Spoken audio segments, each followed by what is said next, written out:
morning, everybody. Good morning. Welcome back. Welcome back to the show. This be episode 657, everybody. Good morning, Jen.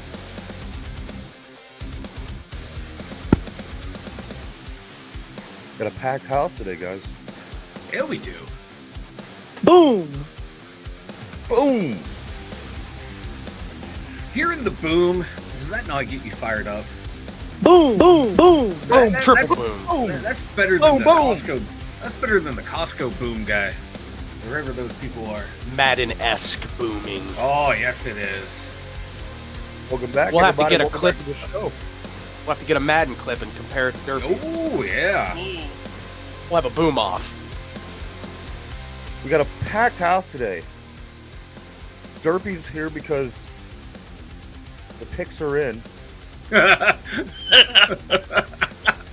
Derpy is only here when he's victorious.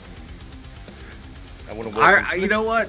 I respect it. I respect that move right there. That is a veteran move on the part of Derpy. I respect it. Exactly. I want to welcome Finch back, Mr. Sniffles today. Thank you. Suffering from a little bit of a head thing, but I'm feeling better today than I have the last couple days. And just real quick, the point of note, anybody that's watching, two things. One, I released a video yesterday that was a recap of the stats of the Browns game. I'm going to try to do that as often as possible. And two, I brought my good friend Cam Heyward today to the show.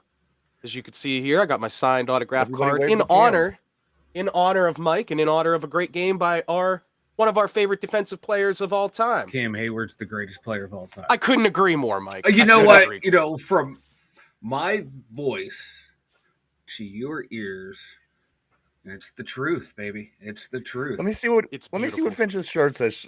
Yeah, Finch, I caught. Finch, the man, the myth, the legend. I love it. I love it. It was a gift from the wife a few years ago, and it was pretty much the only clean shirt on the rack this morning. Doesn't make it any less. Also, good morning. I want to say hi.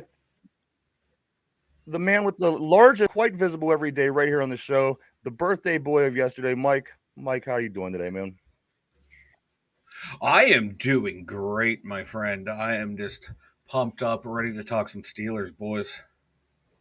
Happy birthday, Mike. First off, I want to know what happened yesterday. What happened yesterday, Mike? You seem to be having a spat with Brian on the show on the I don't remember even what it was. It was something about TJ Watt, maybe. Oh, I called him a stat watcher. That was great. I loved that exchange. I mean, well, then he texted me on the side today saying, "I watched the game and Watt was worse than I remember." Like, why? Because he was. Now, was this all going on while you guys were having that, or after the fact? This was after that. He texted me this morning. Was this after the fact?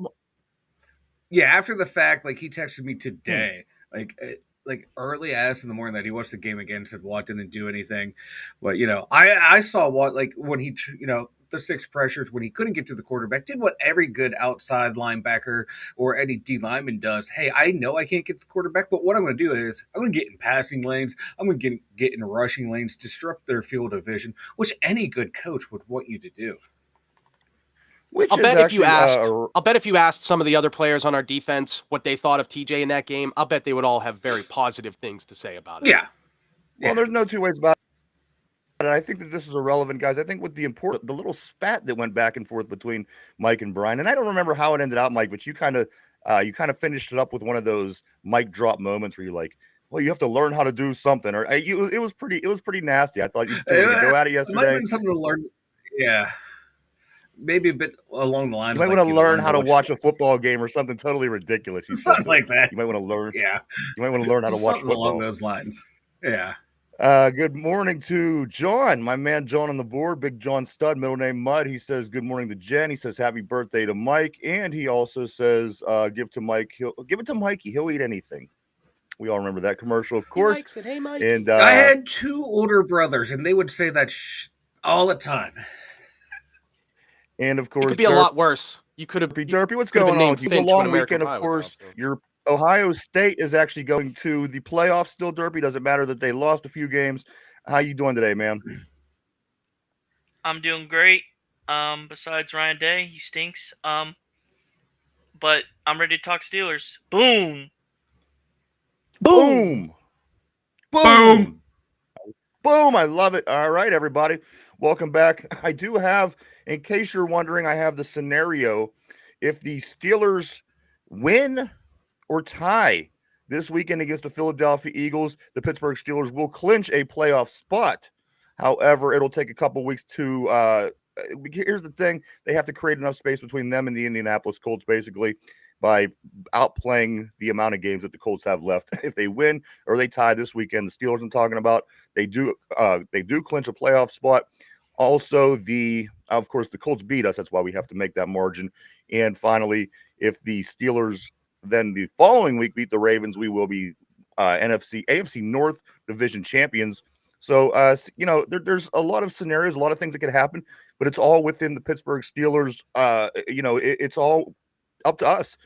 You can't depend on other teams. You always say, wow, this stinks. We're waiting until the Chargers lose. We're waiting until the Bills lose. We need this team to win. Guys, we're in position to call our own shots to make it as good as we. Would it be interesting if we either land in the 2 or the 3 spot, like where we most likely will land, and get those Denver Broncos in the first round to have the Broncos paying Russell Wilson to knock them out of the playoffs? I think that would be the most ideal scenario for the Steelers. Guys, what do you think about those things? We can make the playoffs this weekend in that possibility of getting the Denver Broncos and the whole Russell Wilson thing. Finch, go ahead, man. I would like to say that, that would be amazing. What is a better feeling than clinching the division against the Ravens? Like the old, remember the 43 for 43 when we went to Super Bowl, Troy Polamalu, and we beat the Ravens to go. And that was one of the greatest feelings I ever felt as a Steeler fan, beating your biggest rival to get to the promised land. And that could happen next week. If we take care of business this week, we take care of business next week, we can clinch it right in front of Baltimore Ravens. That would be the best. And on their home field too. That makes it even sweeter if we can pull off these 2 victories right here. And like Jen was saying, like the spat between the Eagles players, that locker. This is what happened to them last year. The locker room became unglued and very toxic at the end of the year, and that's what's happening now. It happened at a perfect time with us coming into town. Hopefully that can carry over. But yeah, I would love for us to win these 2 games. Face, the Broncos again in the first round, play them again for the second time, make them, like Ryan said, pay Russell Wilson to knock them out of the playoffs. That would be so sweet, too sweet. Sweet poetry. If you're putting, yes, it is, and if you're putting together a story on, like the way that you put together the 05 story, you beat the Bengals, you roll on Carson Palmer, you go and you beat the Colts in Indianapolis, you knock off the number 1 Denver Broncos, and you're the 6th seed. It's just, some stories just keep going and they just keep getting better. And if this one keeps continuing to go the direction that's going for us, this will make a pretty great story in itself. Of course, what Mike and Finch are talking about, the drama in Philly, A.J. Brown and Jalen Hurts going at it. Apparently, A.J. Brown's taking stabs at Jalen Hurts' lack of production. Jalen Hurts hasn't surpassed 200 yards in a game in 3 games. And just this past week against the Carolina Panthers, he only threw for like 108 yards, something like this. So you guys are right there. There's words being thrown back and forth. These guys are not they're not clicking the way that the Pittsburgh Steelers are. Maybe, just maybe, this could be the first time since 1965 we could go over to the eastern part of the state and walk out of that city with the win, Mike. Yeah, that would be nice. That was what the Johnson administration, right? We haven't won since that time, so the Vietnam War era. My God. Hopefully we can go in there and win. Like, we never won with Big Ben in there. And I believe Russ is 6-0 in his career against the Eagles. Well, he is 6-0 and he's 4-0 at Philadelphia. Yeah, okay, thank you. Great yeah, stat. Yeah, because Jen asked in there, at least his stats, and I was like, I saw the record somewhere. I was going to look it up. So thank you for having that there. And that could be a recipe for success, having Russell Wilson there, their turmoil in the locker room. This would be perfect time for us to go in there. And it would be an upset against the Eagles. I think we are underdogs. I don't know how bad we yeah. So if we can go in there and get a win against I'm almost the convinced no Eagles, matter who we the play at number this 2 point, team, we're going to be underdogs. yeah, yeah. Right. And you know what? It just I seems like that way, that because guys. yeah, Mike Tomlin as like what 2-point dogs or more has one of the best records against the spread. So yeah, keep the Steelers underdogs. That seems to motivate Tomlin and the boys. So let's keep it going. On the board, Yinzer Joe says the Steelers and Eagles game can't come fast enough, right, guys? I couldn't agree with you more. Also, Jen says just okay. That's what you were just talking about. And finally, John says 1965, 59 years ago was the last time. The Steelers are certainly due. Going over and getting this win in Philadelphia would be huge, guys, especially starting on this 3-game streak, this 3 games against Philadelphia, Baltimore, Kansas City. I mean, what a better start than to go into Philadelphia and get a win. But it's going to be tough, guys. It is not going to be easy. That's a good team. They have a lot going on over there. And but again, guys, as we pointed out, Russell Wilson has never lost to the Eagles. He's 6-0 overall, 4-0 at Philadelphia. Derpy, you feeling optimistic? You feeling okay? You think that the Steelers got a good chance to go to Philadelphia and win, man? What are your thoughts? I feel like we can win. The way that the offense is rolling and the way the defense is rolling, I do feel optimistic for a win. You know what? I do too, guys. Derpy, Finch, Mike, do you guys feel optimistic? Because here's the thing. Mike, you and I have had this conversation 30 times over the past 4 years of doing this show. We just can't win in Philadelphia. Is it psychological? I don't know what it is because it goes clear back to 1965. You can't pin it on a coach. You can't pin it on a player. You can't pin it on a situation. This goes back almost 60 years, way farther than all of us. Finch and Mike, guys, tell me what it's going to take for the Steelers to go into Philadelphia and make it different from the last 30 times that this happened, guys. What have the Steelers got to do to get a win in Philly? God, we have to control Jalen Carter. My God, that guy is a beast up the middle on that defense. Mike, is he going to be more difficult to handle than Myles Garrett? Yeah. I think he's going to put you in minds of what we had to do against Sexy Dexy against New York. We're going to have to handle him in that situation where he is just that good of an interior player. He's one of the best young players in the NFL on the D line. And then you got Quinion Mitchell in the back end. And, they have Mitchell, right? Cooper DeJean. Cooper DeJean, excuse me. They got Cooper DeJean back there, Reed Blankenship. They have a good secondary, so we definitely need George Pickens to play. But my whole thing, it starts up front against Jalen Carter. And like Steeler Freak said, make Jalen Hurts win with his arm, man. Like his past 3 games, he has not been the same quarterback. And then you also have to worry about, MVP candidate Saquon Barkley. Right. It's going to take a total team effort. I don't think we can't start off slow on the road on this one. We have to come out fast. Offense needs to come out fast. The defense, if they can come out playing like they did last week from start to finish, I'm confident with it's going to be that offense cannot have a slow start. Finch, before you go on, I just want to say this. I just have to deduct points from Mike on the day because how you forget the only white cornerback in the NFL in the last 25 years. How you forget the guy's name is beyond me, but however, Mike did forget Cooper DeJean. But I should get okay, they do have Quinion Mitchell. I was right. And I remember they have Reed Blankenship. I got one of the white guys right.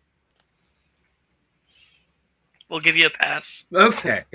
This is the keys to victory are quite simple. Just play Steeler football. That's all there is to it. If we play the strong defense and stop the running back the way we've done all year, granted, Saquon Barkley is almost certainly the best running back we have faced this year or going to face. But if the Steelers can just do what they've been doing, man, you do make a good point that we do need to get out to a faster start. That's been a real issue for the Steelers all season and has definitely been an issue the last couple of games, even versus the Browns, terrible team that we've just can't seem to get off the ground to start. And then in the second half, we come out flying. So we need to just kind of get that momentum going earlier in the game, build a lead, get that 1 to 2 touchdown lead if possible. And then, just let the defense do their thing and just try to contain Saquon. Yeah, because as Saquon goes, so goes their offense. Give me 1 second because I do want to make a connection here. Yinzer Joe asked, he said, what the screen game. If we would run the screen game, it could be productive. That's my question to you guys. A lot of teams struggle stopping the screen. I mean, it's a very difficult play to stop sometime if ran correctly. How do you guys feel the Steelers will match up against the Philadelphia Eagles, who may hit Saquon Barkley on a screen? Saquon Barkley is a tough player to defend anyway, on top of in a screen play situation. Finch, can this be a problem for the Steelers this weekend? And if so, what do you do to stop that?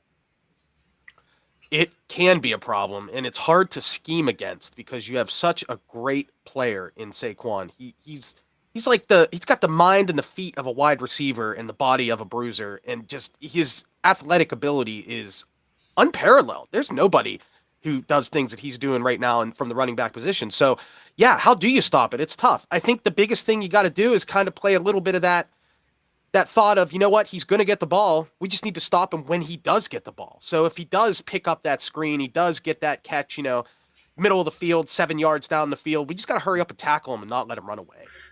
And on the flip side too, like how Yinzer was saying too, like we need to use the screen game too, and use it to our advantage as well, because that Eagles their front four, they pursue the ball. Pursue the ball. They are so quick to it. You catch them off guard, and we can see, like someone like Jalen Warren, he needs to be involved big time in this game. Definitely, if they're going to run screens, Najee, he's hit or miss when it comes to those screens. You know how long it takes for him to accelerate. I would see a heavy dose of Jalen Warren and Cordella Patterson in the screen game when we go there, and just.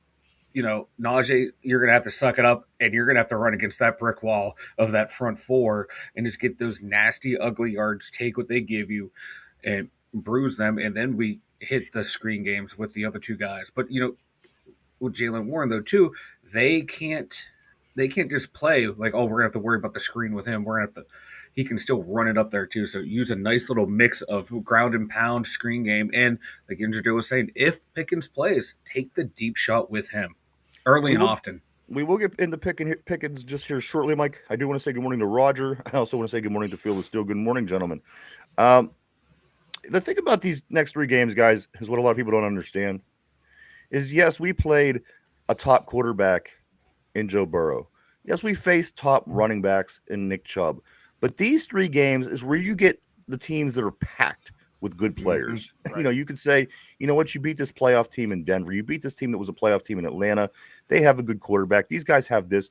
But these 3 games, these are the games that mimic a playoff run. These are going to be the kind of teams that you're going to see once the season's over until the season is over. Once you get into the playoffs, you're going to face teams that are just good from top to bottom. These are the kind of games that I think the Steelers need to play. I think this is a perfect time. Also, if you're going to take an L in your season, maybe a little bit later is not a bad time to take an L. You see a lot of these teams, these Cinderella teams, they go on these streaks, these long season-ending streaks. They win 6 games going to the playoffs. And you're eventually due. Teams study, and you can only do so much to keep ahead of the game when you're not that great of a team. So, guys, I just think that this 3-game stretch is so big for the Steelers. One way or another, of course, you want the best to play out. You want to finish in first place in the division. You want to get a high seed. There's no 2 ways about it. But at the end of the day, I think that the game, the experience of playing these 3 games in a row, I think is far more beneficial for this Pittsburgh Steelers team moving forward and going into the playoffs, because this is the closest mimic that we've had all season to the playoffs. You could say we started off against Denver, Atlanta, and the Chargers, which we did, and they're all playoff teams. But again, there's a difference between those 3 playoff teams and the 3 playoff teams that we're getting ready to go up against in these next 10 days, starting on Sunday, 11 days. So, guys, again, you want the best case scenario. If you win this week, you get a playoff spot. If you win next week, you get the AFC North. You want those things to happen. But again, if you lose one of these next 3 games, if you lose, you don't want to, obviously get, you don't want to get dominated. But if you lose a game in one of these next 3, at least you get that experience. You get prepared, because these are the teams you're going to be seeing here in a couple of weeks, not the Browns, not the Bengals, not the Raiders, teams like this, guys. And I also do want to throw out the Eagles. They only lost 2 games. Of course, we lost 3. The Eagles, only 2 losses this season. One, Mike, was to the Atlanta Falcons, who we did beat early on in the season. Mm-hmm. Philadelphia lost that game 22-21. And the other game that they lost was to the Tampa Bay Buccaneers, which was a 33-16 win. Mike, Finch, Derpy, discuss amongst yourselves, what is it, guys? What is it that makes this team different, this Philadelphia team different than last year's team? Mike, you kind of pointed out earlier they had some issues down the road. It caused them problems in the locker room, and this team just became terrible. They lost how many games to finish the season? They went into the playoffs and lost against the Green Bay team that they should have. I think, in my opinion, they should have beat at the time. Mike, what's the difference between that team last year and the team we're going to face this year, and how is that going to affect these next 3 games for the Steelers? The biggest difference is, just the addition of Saquon Barkley to that offense. It made them a complete offense. Now you don't know they're going to be in the run game, in the ground game. Somehow Sirianni was able to recapture the control of that locker room, but now we're starting to see creaks and cracks of it. And I don't know what's going on over there. Like AJ Brown and Jalen Hurts used to be great friends. Now there's a rift between them because AJ Brown's Chemistry. not getting the ball. Yeah, and it's the chemistry. And usually when you're winning, chemistry should be going sky high, and it's not. It's hard to explain what's going on over there, but I think this team is just so much better than last year, and that defense is so much better. Their defense, real quick, they're number 2 in scoring defense, only giving up 18 points a game. Throwing the ball or passing, rushing the ball, they're only giving up 105 yards a game, rushing. And then passing, they're only giving up 178 yards. That defense, yes, Vic Fangio, their D coordinator, has them rolling. That defense might be the best unit in the NFL from top to bottom. And that's the key difference right there. And for somehow keeping that locker room together was also a huge factor. But now you're seeing it fall apart down the stretch like last year. This team, there's just something in that DNA. Ever since that Super Bowl loss, they can't keep it together. Go ahead, Finch. Yeah, I mean, Mike nailed it. I was actually looking up the defensive stats for the Eagles as he was, just as he is, must have been thinking the same thing I was, and looked him up. You're right. The Eagles' defense is absolutely stout, and they've had a great defense for a few years now. Obviously, their secondary is very good. They got good rush. They stop the pass well. They do a lot of things well on defense. A lot of the same things that the Steelers do on defense. They're almost going to negate each other. Yeah. I think the point brought up earlier is that we need to make Philadelphia throw the ball. And the way we do that is get ahead. Throw the ball down the field early. Russ needs to score points early. If we can get that lead, even if it's just a 10-point lead, a touchdown and a field goal, by the end of the fourth quarter, if we can be ahead by 10 points, I feel really good about the Steelers' chances for the rest of the game. That's going to be the key is getting around that very stout Philadelphia defense. I couldn't agree with you guys more. Let me introduce some people to the show again today. We want to say good morning to Ron on the board and also Field of Steel. Good morning, fellas. Let me start back with Brian. Good morning, Brian, as well. I'm sorry. Brian from One Man's Opinion. Of course, everybody knows him from the show here. He says if they want to stop Barkley, TJ Watt needs to be taken out of the game a lot. Third quarter Browns game, 4th and 1, Watt on the bench. Steelers make the stop. Fourth quarter, 4th and 1. They ran right at Watt. Does this hold any weight, Mike? Is there any do you I mean, because on the other hand, I've seen a couple plays where TJ Watt blows into the backfield and he crushes Derrick Henry. I've seen TJ Watt blow into the backfield and crush Nick Chubb, upon receiving the ball. So I mean, I see some validity to what he's saying, but on the other hand, Mike, is it hold weight? Let's, while we're there, we might as well pull out Cam Heyward. He got bowled over for a touchdown once. We might want to pull out Minkah Fitzpatrick, too, on obvious passing downs because he's been burnt. Might want to pull out Joey Porter Jr., too, because he was burnt on a touchdown before. Same thing with Dante Jackson. We might want to pull them out. We might want to take out Sayamalo because he had a bad game before. So let's just take out all the guys who have had a little hiccup here and there in some situations, and let's just roll with the backups and see what happens, guys. That's what I think about an argument like that. No, you don't take out your best players. You keep them in there. They're your best players for a reason. This is professional football. pro sports. Sometimes you win a matchup, sometimes you don't win a matchup. But the thing is, how do you respond to that next matchup? All right. No, good answer. I'm seeing some response on the board. Let me continue. I'm going to start back with John. John says, get turnovers, sacks, and get points early to put pressure on them, take the fans out, and let them fight amongst themselves. Ron, of course, welcome as always, my friend. Roger says Saquon Barkley is the difference maker in this game. John did mention Vic Van Chino. Gio, I'm sorry. Also, where are we at? Okay. So Jen says, I would love to see Kenny Pickett enter the game. I would love to see that too. Well, the way Jalen Hurts is playing right now, he might be Kenny Pickett. You know what? If we're winning really bad or losing really bad, maybe those might be the two situations, or an injury, as Mike said. But boy, would that be the best case scenario for the Steelers to get to face good old Kenny Pickett. And injured Joe, good point. The Eagles are 7th offensively, Ravens are 1. Yeah. All right, good point. Should be a good. It's going to be a good matchup.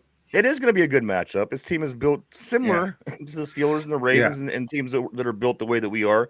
So I think it's going to be a good game. The way that they dominated us last time, or whatever, 2 times ago, when we got killed by Brown for like 3 touchdowns that day. Yeah, that was a really uncharacteristic game to me for a Steelers Eagles game. Kudos to them for coming up with a game plan to be able to score like they did. But I think this is going to be a lot like a Ravens, Steelers, Browns, any kind of these Detroit kind of games. Mike, let me get a couple more of these, and I don't want to leave anybody out today. Ron says our defense still lets too much late game scoring. Yeah. Roger says to Mike, he says, good response. That was for your response to Brian's comment. Also, Phil the Steel says, get him at Mike the Steel. Mike the Steel. I love when Phil calls me Mike the Steel. It feels good. Does it feel like steel? It does. It feels like steel, big boy. And then also Jen says, oh, Scott, Mike is going off. Hell yeah.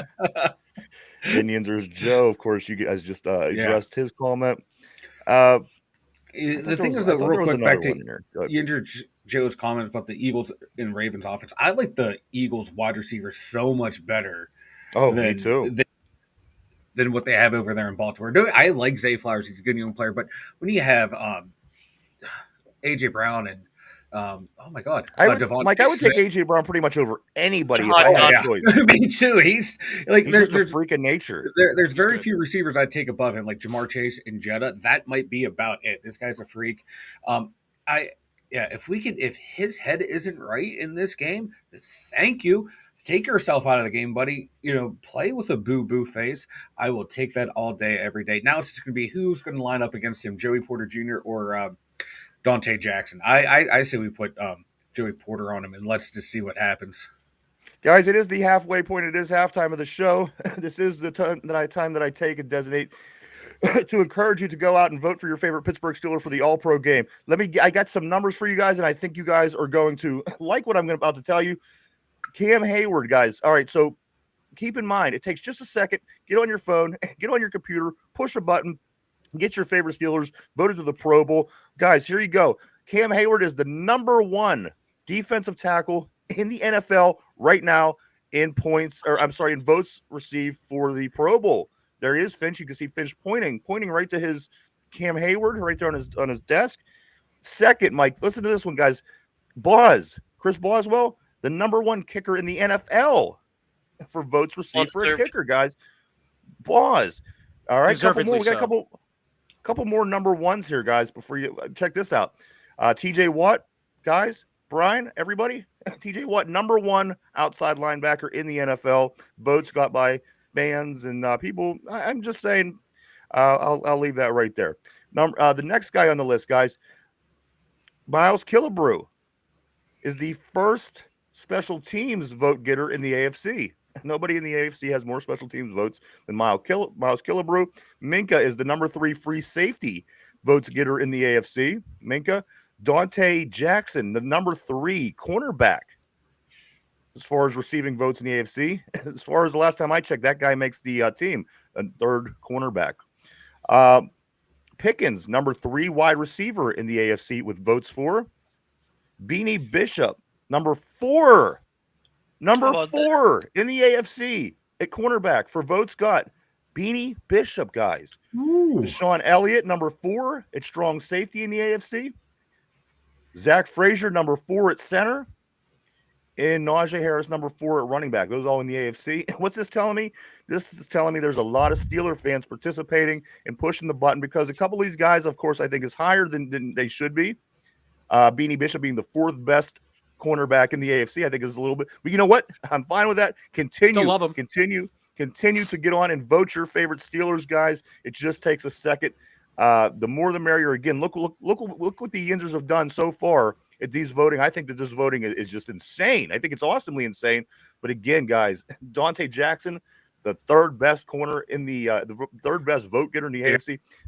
Guys, this is you. This is the Yinzers talking. This is the voice and the power of the almighty Yinzer. So do keep it up, guys. Also, Mike, go ahead. I'm sorry.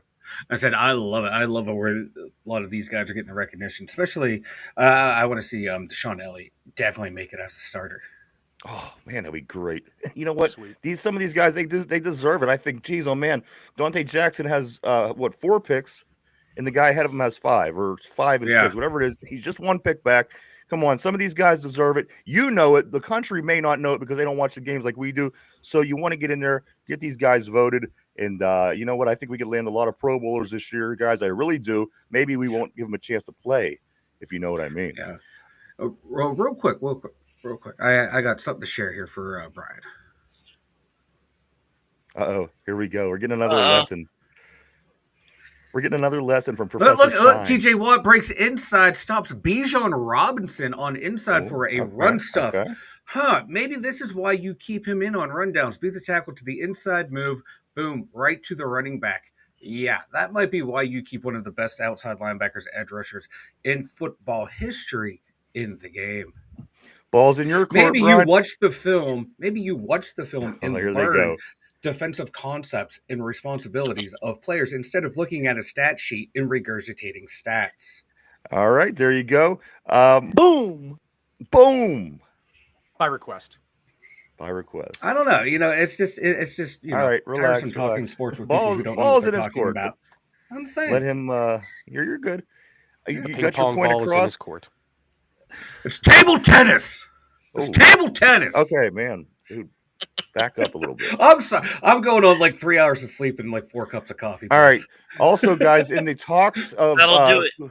Of course, what you're seeing on the board is maybe a little talk about the player of the year. We'll get to the board in just a second, guys. But to just continue that, Cam Heyward is getting a lot of momentum in the defensive player of the year race talk. Yeah. Guys, I agree in a sense with Brian in a way, but I disagree also in another way. I do think that you get your flowers when you're doing very well. But on the other hand, I think the announcers certainly play a big part as well, creating situations like they do in the WWE, the wrestling. It's the announcers, they play such a big part of you understanding what's going on through the course of the season. And guys, I don't think that Cam Heyward is playing defensive player of the year level, but he's certainly playing a lot better than he has been the past couple years, Mike. Is it fair to throw him in a defensive player of the year argument with guys like you named earlier, Carter from the Eagles and the guy from New York? And Mike, is he even realistically in the talks? I think he should be. And that's just defensive tackles. You got to think of all the other great defensive players around the league. Oh, yeah. But the way when he is on his game right now, he is playing like he's 10 years younger. He got paid. He is like just killing offensive linemen, taking games over, controlling that line of scrimmage. 8 sacks as a DN in the 3-4. That's huge. Big time run stuff plays. But there are games where he tends to disappear and you don't hear from him. You don't hear the local media hyping him up. But you know what? A lot of players have those games. It just happens. Like I said before, it's professional football. You can't win them all. It's how you responded. Cam has responded well after a bad game this year. He has not had 2 bad games back-to-back. He's put up 2 dominant performances back-to-back against the Browns and against the Bengals. It pains me to say this, but I think Cam Heyward should be in talk for Defensive Player of the Year.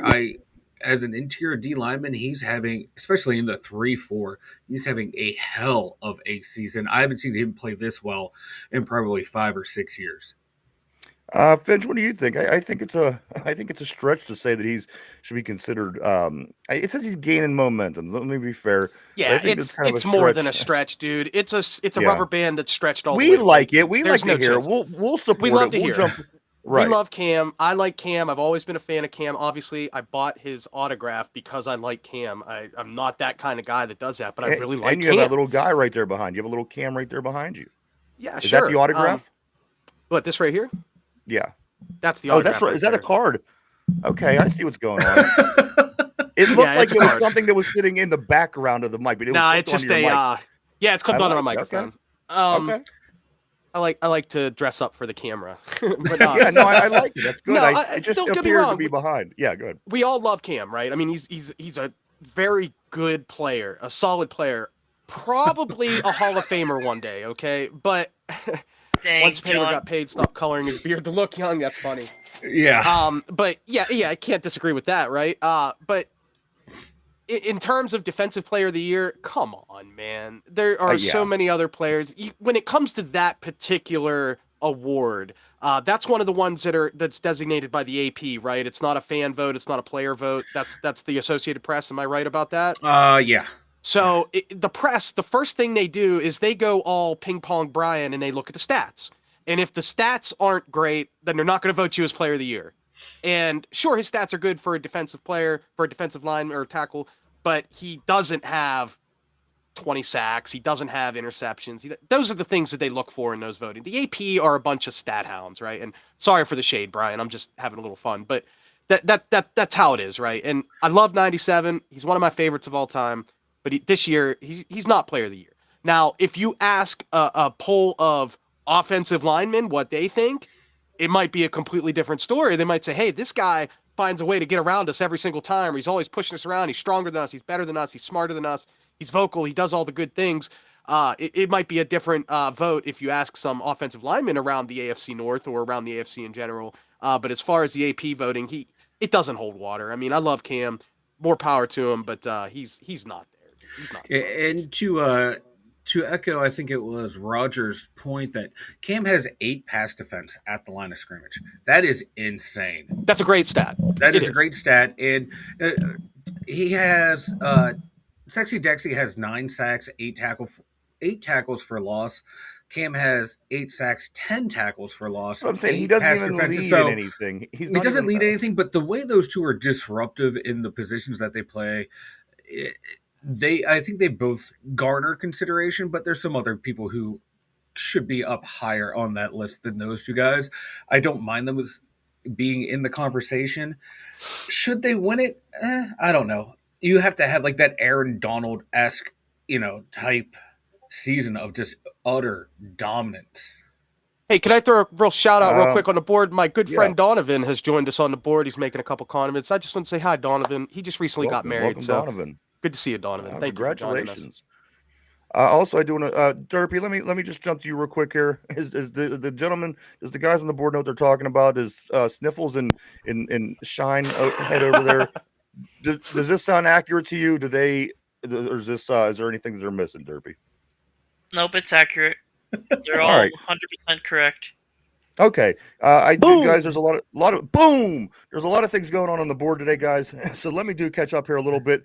I'm going to start back. I'm going to back up a little bit. Mike, one man's opinion on sports. Brian says, I like how Mike's response to my scenario was to not talk about Watt and his lack of ability to play versus the run. Attaboy, Brian. What's that? Good. I said that a boy, Brian. Way to defend there yourself. you go. That's a Yes. great comment. He's right. Also, he's 100% right on that. Also, Ron says we just need to beat the Ravens. We could lose to the Eagles, Kansas City, and Cincinnati as long as we beat the Ravens. That's Ron. Jen says Brian needs a big hug. Brian needs a big hug. There you go. I see Finch there. He loves those hugs from behind. Also, Roger says, so the only tackles Watt records are QBs. So the only tackles Watt records are QBs. Also, Brian just showed says, a clip of him destroying a running back in the background, in the backfield. So that's irrelevant. It's not right. One man's opinion, Brian also says, Ryan, it's a popularity contest. Pro Bowl voting is just more ammunition to my case of Watt being the most overrated defensive player in the history of the NFL. Field of Steel says, Derpy, give these Steelers a boom. We get a boom for Derpy. Boom. Boom. All right. Boom. Oh, here we go. Jen says, Brian being the podcast villain, let's give him some love. Absolutely. He is the villain. You guys remember, I don't even want to get into that.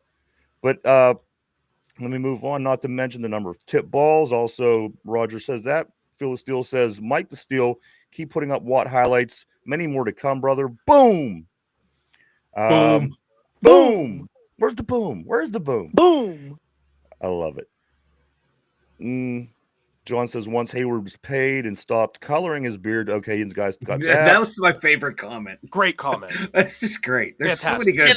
Pin that. Can you pin that? Phil Steele said, my boy played like 97, a beast. Mm-hmm. Jen says, ping pong Brian. I think Tennis. Mike, can you Phil pin that Steele comment? like that. I pinned it, Derpy. I pinned it. Also, Brian says, Mike yesterday uses meaningless stats to make his point that Watt had a good game, then tells me not to use stats. Make it make sense, Mike. No, I use stats. I used video evidence. I use actual concept that defensive line coaches want to see their players use. I showed you how he affected the game by pressuring the quarterback. If he couldn't get to the quarterback, you get into rush lanes, you get passing lanes. That's why you notice great defensive linemen like Cam Heyward, if they know they can't get to the quarterback, what do? They get their hands up. They get in pass lanes, get in rush lanes. That's what TJ Watt does. That's what the D-line coaches want to see from him. If you can't beat the guy, don't take yourself out of the play. Make the quarterback uncomfortable in the pocket, and that's what he did. JJ Watt made an entire career of doing that. And when he couldn't get to the quarterback, he would just throw his hands up, and I think he leads the NFL all time in passes deflected. Am I wrong? Ron has your back here a little. What Mike Ron First says, really unicorn, worst in the NFL history. Step away from the hallucinogens. That's what Ron says. If anyone has any hallucinogens around, I will take some. Also, Jen says we are going to have to set up a GoFundMe for Brian's therapy after this podcast. He'll be fine. He loves the back and forth. Absolutely. This is what he does. John says, I hope Donovan didn't marry Derpy's aunt. No. Poor Derpy's aunt. I wouldn't wish poor Donovan on that. Also, Roger says, I was disputing Brian's remark about Watt doesn't play the role. No, we got you, man. We got you. And then Brian also comes back and says, Mike, that didn't happen. I watched the game this morning, and he stunk all game. Just stop with the excuses. Mike? He might need to get his eyes checked or, pick up a football 101 book. One of the two. We do not care. That's right. Also, I do want to say, of course, welcome to Donovan. This is Finch's dude. Donovan is on the board. He says I have him on fantasy. Myles Garrett was a fraud, and TJ should have got it. I think a lot of people would agree with you. Year. Yes.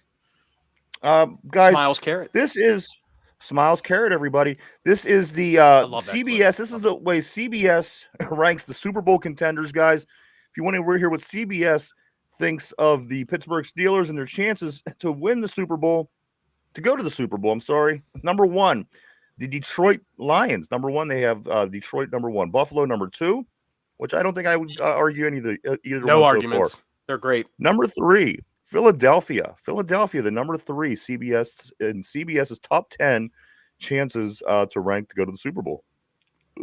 Kansas City, number 4. Baltimore, number 5. Minnesota, number 6. Green Bay, number 7. Pittsburgh, number 8. The Chargers, and then the Rams finish out the list at 9 and 10.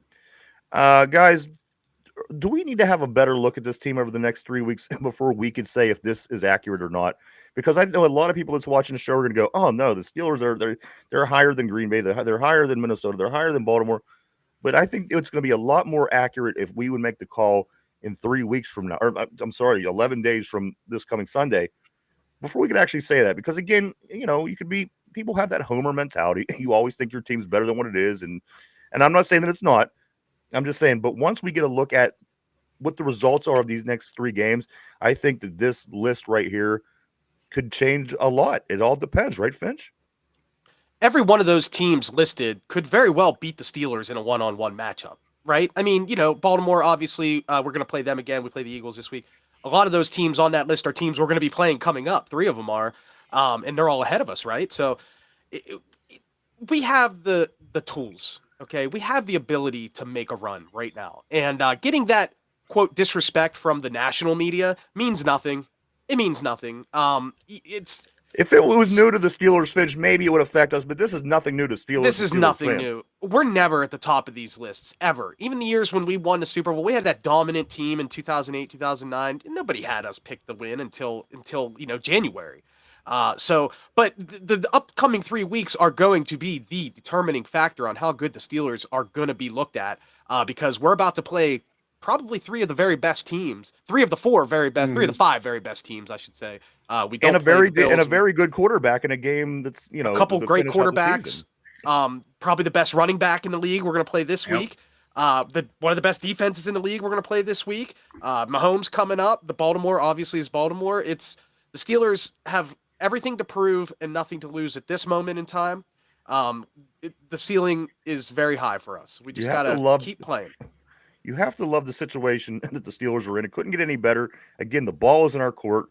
It all comes down to what we do. We don't have to. It would be a better situation if our schedule didn't have Kansas City and Philadelphia. If the rest of our schedule was Cleveland, Cincinnati, somebody like that, maybe it would be a better scenario. But I like it. A lot of times in the past, we finish out with a slow part of a season, and then we go into the playoffs, and we kind of, I'd say let's try this route. Let's try with the last few games of the season being very tough.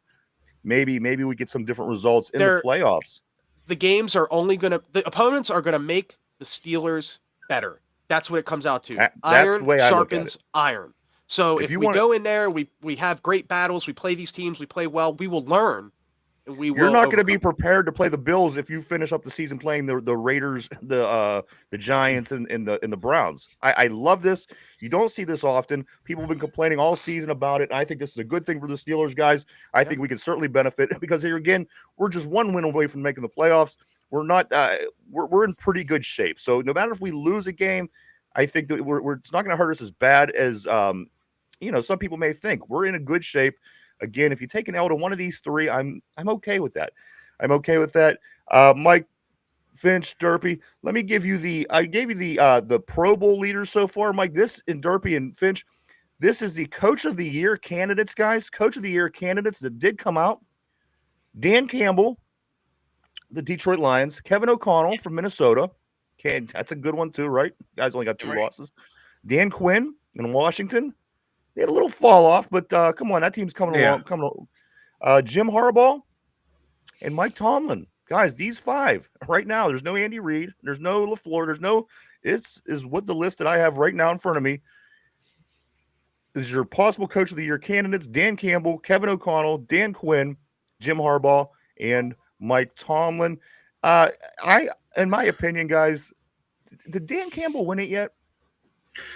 No. And how, this is a team that won the NFC Championship game last year. Yeah. How is he in consideration this year? That's now the standard. That's now the expectation.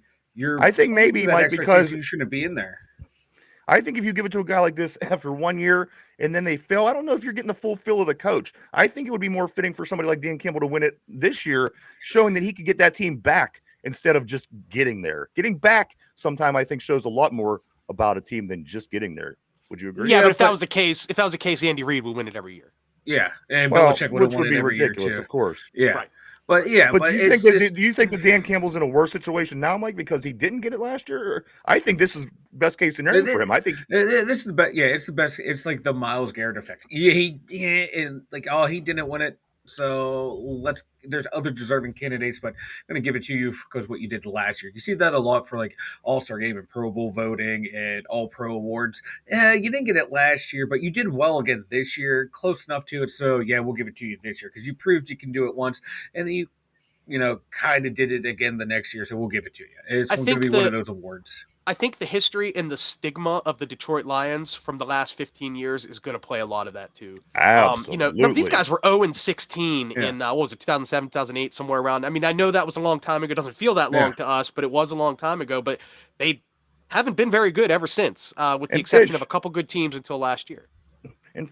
for a guy that's never had a losing season, you can say what you want about Andy Reid. Yeah. You can say what you want about any of these guys. For a guy that never had a losing season, I think there's some disservice there to say the guy never won a Coach of the Year at some point for a guy that's never had a losing season, in my opinion. But again, I think what Finch says goes a long way. I think in Detroit, come on, this team has been terrible for Stigma. eternity. They've never been any good. So for a the team guy to get turned back, it around. There's no doubt. Campbell has Absolutely. completely turned the whole place around. And not just him by himself. Obviously, he has a good team around him. He has a good front office. He does not have the Matt Millens that Detroit had in the past. God. If I was, Never thought you'd say that name on this show. But yeah, that's just how it is.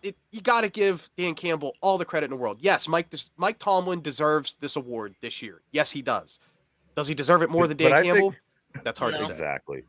I think exactly. See, I don't know. I would go with the oh God, his name escaped me. The coach of the Commanders. I think Quinn. Thank you, Dan Quinn. Yeah, for what he did down there. That's a team that was Yeah. Well, they supposed did to be one fall of off, the too. worst teams in the league. It's They the same started to fall situation. off, but yeah, The but stigma situation. yeah, probably he Washington might. has a bad stigma. Yeah, if they come back and have a good season next year, I can see him being, the front runner for that award. Also, keep in mind, Washington isn't dominating their division the way that Detroit and Pittsburgh are. Pittsburgh's not dominating division, but we've been at number one the entire Washington, season. I don't even think they're in a playoff spot anymore. They're in and out, guys. Let me get on some messages here because we are getting there on time. Everybody, no, you're all good, my man. Let's see. The last thing we got was Brian was saying Mike just stop making excuses. Ron says I think Brian is legally blind. Let's see. You got to be able. Okay. You have to be able to see very well to track a ping pong ball.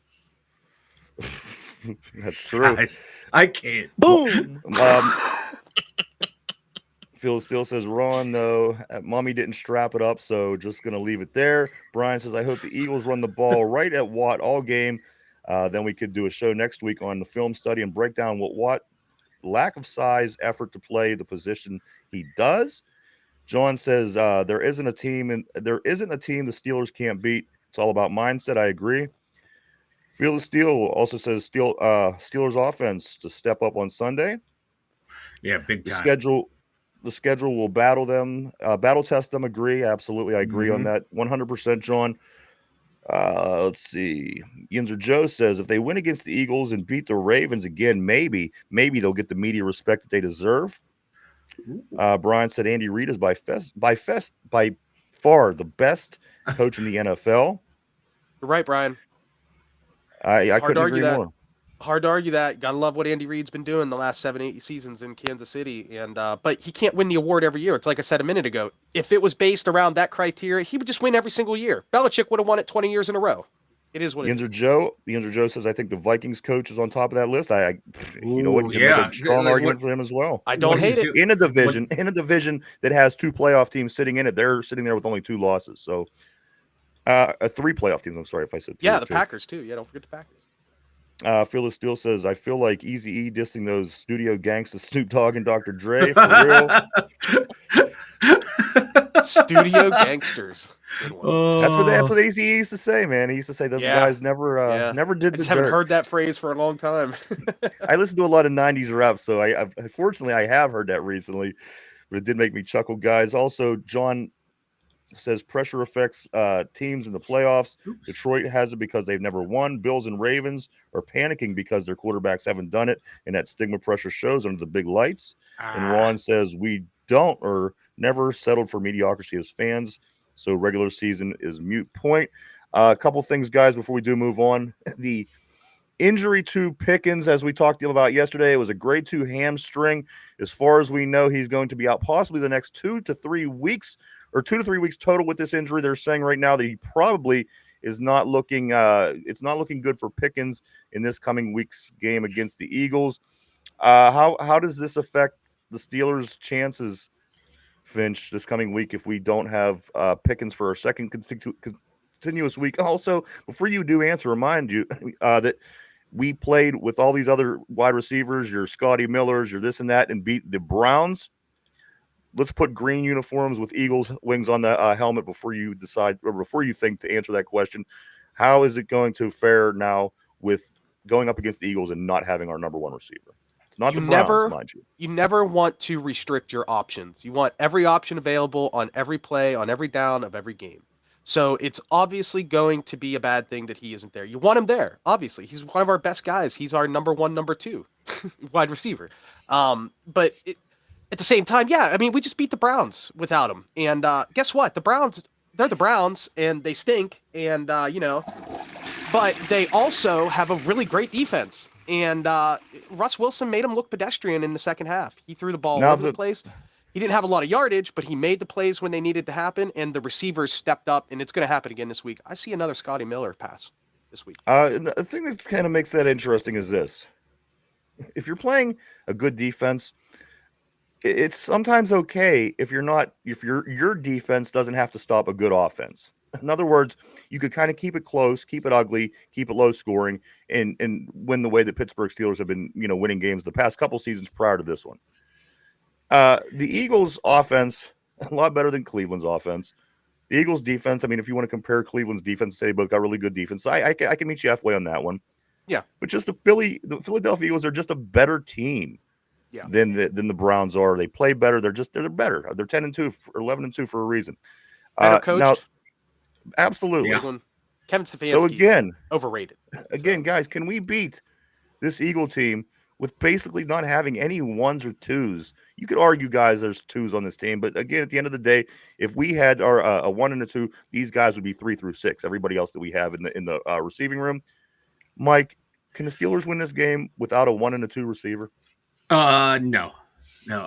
Looking at their back end, their secondary, no. I think we need George Pickens this game. We need him big time. That secondary is filthy, is nasty.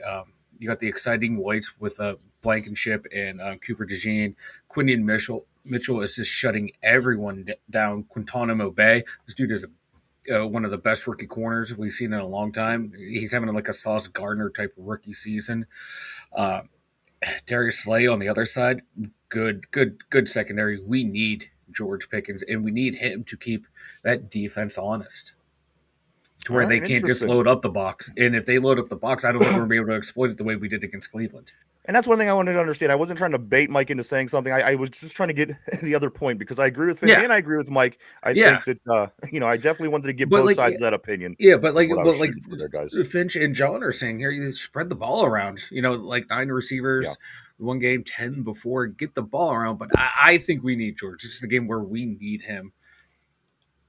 And all right, we can negate their secondary as well by doing what we mentioned earlier. Negate the blitz and negate the secondary by throwing a lot of screen passes, throwing a lot of those quick outs, those quick, 3-step dump offs, the fast release stuff, the Tom Brady type plays. If the Steelers can do that, we can negate some of their ability on defense and at least move the ball, and then hopefully possess the ball, hold on to the ball, and just eat the clock and get the win out. Yeah, that's true. Like if Calvin Austin against Cooper DeJean, that should be a fun matchup to watch. All right, significant AFC matchups that affect us in the Week 15 this weekend, guys. Kansas City plays at Cleveland. Baltimore at the Giants. I can't, especially coming out of a bye, I can't see Baltimore losing this game. No. If I was a gambling man, I would definitely take Baltimore. No two ways about it. Also, the Bills at Detroit. At Detroit and Pittsburgh at Philadelphia. Guy, there's mad good football coming on this week with plenty of implications for the playoffs. The Monday Night Football game last night, the Bengals beat them girls. That's right. It's always their season, them girls. They lose again, 27-20. I thought what was one of the most interesting parts of the game, because I don't really care for either the Bengals or the Cowboys, was the Bengals kicker. I guess his name was Cade York. He's dating a Dallas Cowboy cheerleader, Zoe Dale. So he was out there getting ready to make a kick, and they kept panning to the Dallas Cowboy cheerleader chick standing there. And it was cool. Again, if you don't care for either one of those teams, that was a highlight. The kicker from the Bengals is dating a Cowboys cheerleader. So interesting stuff there. Finally, if you want to put – yeah, go ahead. I was gonna say, did anyone catch the Simpsons version of this game? I just want to gag when I see these, but go That ahead. I liked it. I thought did it was not funny. see Like it, if no. I was a little kid, They're I pretty think that would corny. be like the Yeah, if you're a coolest thing kid. in the world. It would be awesome.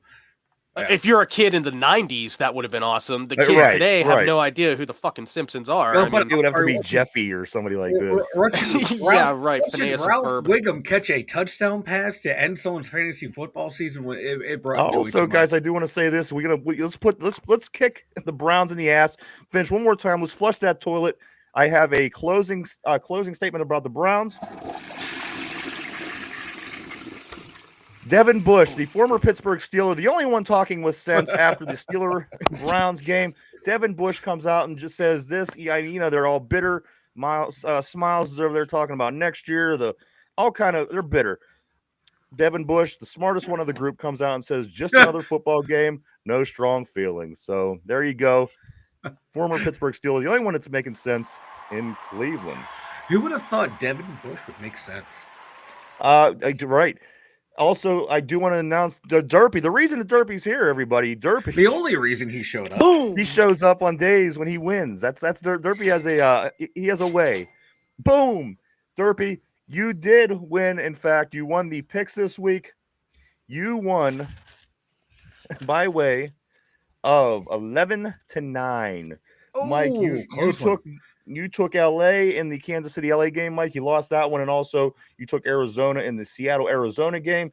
Derpy, you did win again. You won 11-9, and also if it came down to tiebreakers, guys, get this: Derpy hit it right on the head, not the score, but the tiebreaker sum itself. 40 points. Derpy said 23-17. It was 27-13, which also equals 40 points. Derpy would have nailed that right on the head. But Mike, you got to get back into it. This week takes Derpy up to 9-4. Derpy is 9-4 in the season. Mike, I know that you're a little bit of a late bloomer. So maybe maybe you could get it together here over the last month and into the playoffs. Of course, this will go all the way through the Super Bowl. So still ways to go, but Derpy, you do have a comfortable lead on your picks for 9-4. We'll be doing it again on Thursday to get ready for this week's picks. Also, Mike, a couple real quick notes here before we do move on. Let me see. Dick Allen. We talked yesterday about the Hall of Fame, Baseball Hall of Fame. Dick Allen, also from right here in Beaver County, right to the northwest side of Pittsburgh. Guys from Wampum, Finch. Wampum, an area that you're kind of familiar with. Yeah, that's near where I grew up. Yeah. Dick Allen did also make the Baseball Hall of Fame, guys. So good for him. Dick Allen from Wampum. Congratulations. Penguins back in action tonight, Mike. Colorado Avalanche is in town to take on the Penguins. That game is at 7:00 tonight. Mike, why don't you go ahead and tell everybody about the website? The Two Dumb Yinzers, everyone check it out. We got the merch store. We got all of our social media links over there. We got the blog all up at the2dumbYinzers.com. We got the Discord as well. That's always hopping out definitely on game day. Check it out. I posted the link up in the chat, the links on the site, the links over at the website. So check all that out. the2dumbYinzers.com. Over to you, Derpy. If you're new to the Two Dumb Yinzers show, be sure to subscribe below and boom! Pound that like button. That's what I like to hear, Derp. Boom! Remember when Mike started screaming into the microphone like he wasn't on a microphone? That was fun. When? All right. When did I do that? Earlier today, you were screaming about something and blew everybody's ears out because you're in front of them. Anyway, besides the point, guys, we have to get in. We got to get into the trivia question of the day. Trivia question. This is, of course, a Philadelphia Eagles trivia question because we are playing the Eagles this week, guys. Finch, Mike, Derpy, put on your thinking caps. Everybody on the board, everybody at home. Here we go. What year was the Philadelphia Eagles' first season? When were the Eagles established? Go ahead and think that over. We're live 5 days a week right here, Monday through Friday, 11 a.m. to 12 p.m. Eastern Standard Time, right here on YouTube. All right, I see the wheels turning. I literally see smoke coming out of Finch's ears and snots out of his nose. We do not care. All right, guys. Question of the day. What year was the Philadelphia Eagles' first season? What year were they established? I'm going to start with Sniffles. Finch, what year was it? We do not care. I like 1940. For some reason, that as soon as you asked a question, that was the first number that jumped out of my head was 1940. So I'm going with 1940. All right, good pick. I'm going to come to you, Mike. Mike, what was the Eagles' first season? What was the year they were established? 1935. 35 for Mike. Is this your final answer? Final answer. He's reading the board. I'm on Twitter. I know. Now. What's the chances he picks that same number that's right at the top of the board? Literally anyway, 30 I didn't even seconds see that. after Brian posted. Oh yeah, like Brian and I are on the same fucking side Brian's today. on his phone looking it up because he wants to be right in the comments. Ooh, Derpy. Let me come to you next. Derpy, what year? What year were the Eagles established? 1958. No. 1958. Is that your final answer? Yeah. I'm just guessing. All right, gentlemen. I'm just guessing. All right, no, that's good. Guys, the question of the day is what year was the Eagles' first season? What year were they established? Let me take a look at some of the answers that people have gave. Phyllis still says 1963. Brian from One Man's Opinion says 1935. Ron Navy says 1934. John says 1932. Here on the board, Derpy says 1958. Finch says 1940, and Mike says 1935. I'll give you a hint. Every single one of you are wrong, but every single one of you pretty much are close. The answer, guys, to what year was the Philadelphia Eagles' first year, the year of establishment, the same year as the Pittsburgh Steelers, 1933. 33. Okay. 1933 is the correct answer. That's the only way I ever remember that, is the Eagles and the Steelers were established the same year. With the Eagles for 1 year. Yeah, 1943, I think it was, were the Steagles. 10 years after they were established, they merged with the Steagles during the war. Guys, let's pick up on a couple of these, a couple more messages before we do wrap it up for the day. Phil still says no 3 and outs. That's definitely a big thing on this coming game. You got to cut down to 3 and outs, obviously, when it's time to try to play especially early in the game. Absolutely. Can't lose that momentum in the first couple of drives of the game. Which the Steelers seem to do a lot. I'd like to see that change. Continue to spread the ball around. Okay, we did get that. I'm sorry, Yinzer Joe said, is Calvin Austin faster than Cooper DeJean? We may find out. If I was a gambling man, I'd say no, but that's just that's based on nothing. John says, don't forget GP's health in the playoffs for the Eagles win this week. If he isn't ready, rest him. Tomlin could be playing possum with GP. I'm kind of skeptical as well on this injury, but we will certainly keep an eye on it moving forward. Field of Steel said, boom. John called Devin Bush, Devin Peach Fuzz. I like that. Yeah.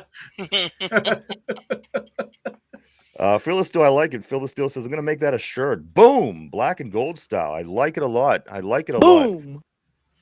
Boom. Then there was all the answers. Let's see down here at the bottom. Nice one, Fincher. Phil Steele says, and Phil Steele says, if you can put up what Romo said post game versus the Browns. I'm not sure. I don't have that clip. I know Romo said like the Steelers are like more or less a complete football team, and a lot of people are saying that now. I like it, Mike. I do. You hear that a lot now. I think who was the other one the other day?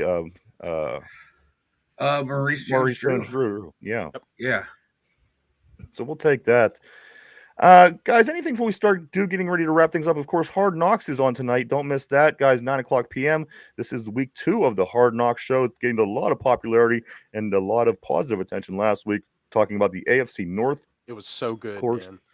Tonight, 9:00 p.m. Mike, anything before we get ready to wrap up, man?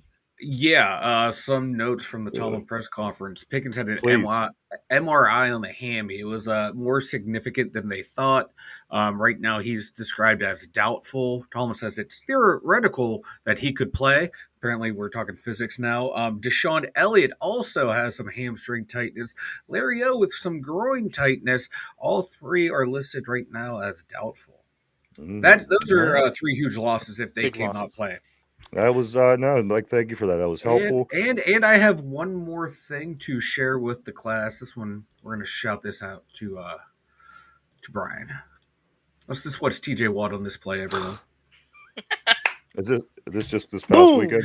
Yeah, from the Browns. Watch him. I'm going to engage. Can't get to the quarterback. Oh, we're going to disrupt some passing lanes here. What do you know? Incomplete pass. That's how you do it, ladies and there gentlemen. you go. There's the realize you can't get to the quarterback. You affect the play. You realize that you made that screen so tiny, so anybody watching on their phone could not see it. That's the best footage that I had. They have something going back and forth. These two. I don't know what's going on. I don't know if that was intentional. They're having a secret love affair. That's what it is. They are having a secret love affair. You love to see it here on the show. Finch, what about you, man? Anything before we wrap up for today? Yeah, go Steelers.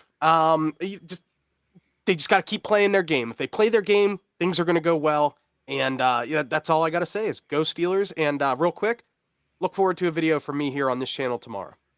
Nice. Yes, absolutely. We cannot wait having Finch back tomorrow. You know what? And you made a great point as well, Finch. We are good. People are getting a little worried. Team. We're a good team. If we weren't, this would be a different story.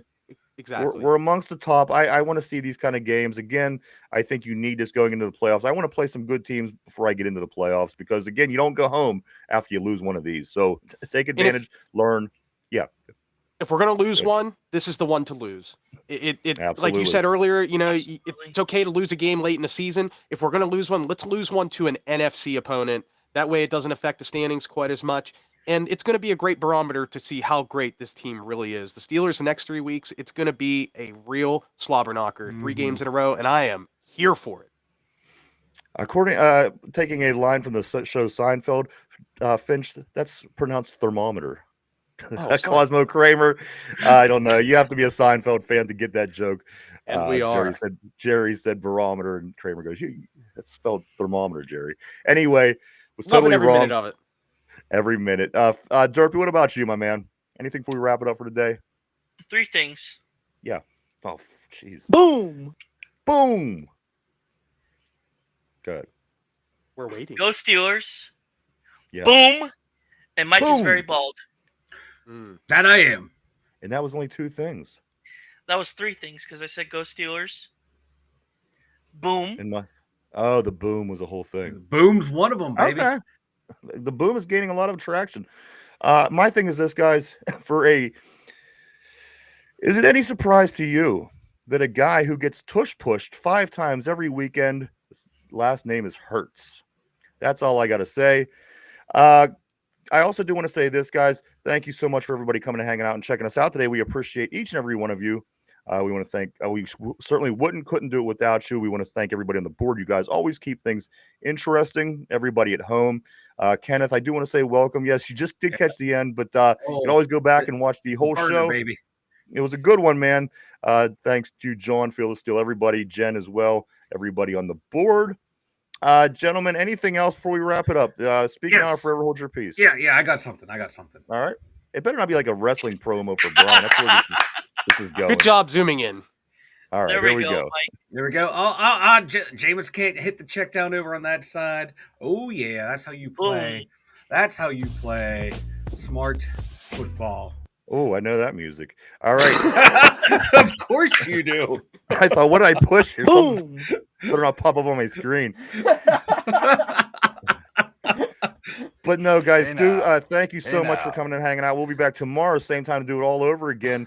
We'll be here. Finch will be in the house, so do stop back and check us out. I want to thank Derpy. Derpy, congratulations, because you do have a nice lead now on Mike on these picks. So Thursday we'll be back to picks for the upcoming weekend. Again, guys, tonight the Pittsburgh Penguins are in action. They'll be hosting the Colorado Avalanche. Get down to the stadium or the arena maybe and go check them out and support the Penguins. And I think that's about it, guys. Hard Knocks, 9 o'clock. You don't want to miss Hard Knocks. That is at 9 o'clock. Tune in tomorrow. We'll keep you updated with all the Pittsburgh Steelers scoop. Get you ready for the Philadelphia Eagles and this playoff run coming up here in just a few weeks. I do want to say thank you to everybody on the board. I do see guys are saying thank you, bye, things like this. Thank you, guys, and have a great day. For Finch, for Derpy, For Mike in the Steelers Central Mobile Studio, myself, the Two Dumb Yinzers, everybody have a great Tuesday, and we'll see you tomorrow.